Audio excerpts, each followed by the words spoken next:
Assalamualaikum warahmatullahi wabarakatuh. Saya Gina Cynthia, NIM 120700023, ingin menjelaskan tentang penyakit tanaman. Penyakit tanaman yang pertama adalah hawar daun pada padi atau Xanthomonas oryzae. Xanthomonas oryzae merupakan bakteri gram negatif yang menyebabkan penyakit hawar daun bakteri pada padi. Hawar daun pada padi dapat mengurangi hasil panen dengan tingkat yang bervariasi, tergantung pada stadium pertumbuhan tanaman yang terinfeksi dan juga tingkat kerentanan kultivar padi. Gejala yang ditimbulkan adalah tergolong khas, yaitu mulai dari terbentuknya garis basah pada helaian daun yang akan berubah menjadi kuning kemudian putih.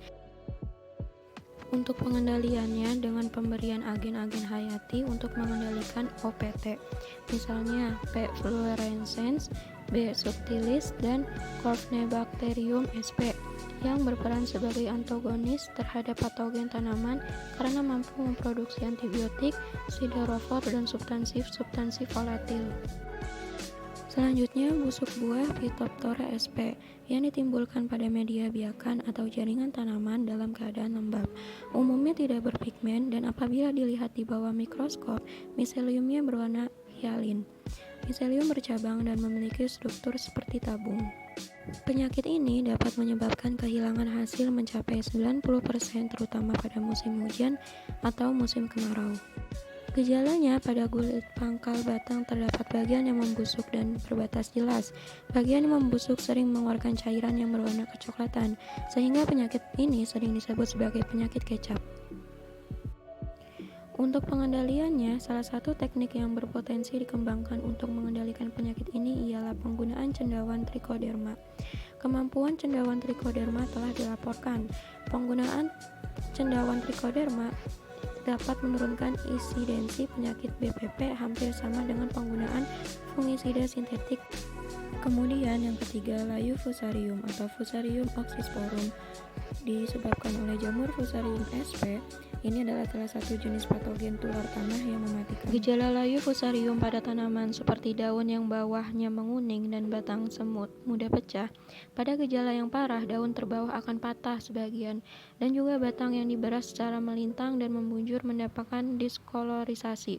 Gejala pertama fusarium terlihat setelah 2-5 bulan akar terinfeksi dan gejala seterusnya akan tampak kemudian. Daun akan menguning dimulai dari daun tua kemudian diikuti oleh daun yang paling muda.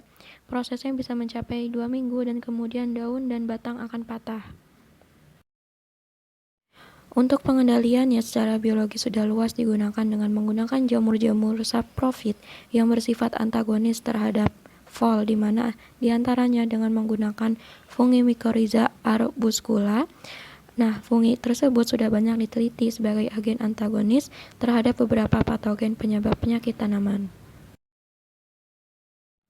Selanjutnya, virus mosaik tembakau atau tobacco mosaic virus merupakan virus yang menyebabkan penyakit pada tembakau dan tumbuhan anggota suku terong-terongan lainnya.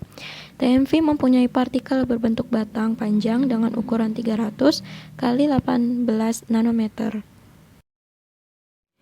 Gejala penyakit mosaik adalah klorotik di sekitar tulang daun. Semakin lama daun menjadi berwarna belang, daun yang berwarna hijau akan lebih tua warnanya, dan pertumbuhan daun terhambat.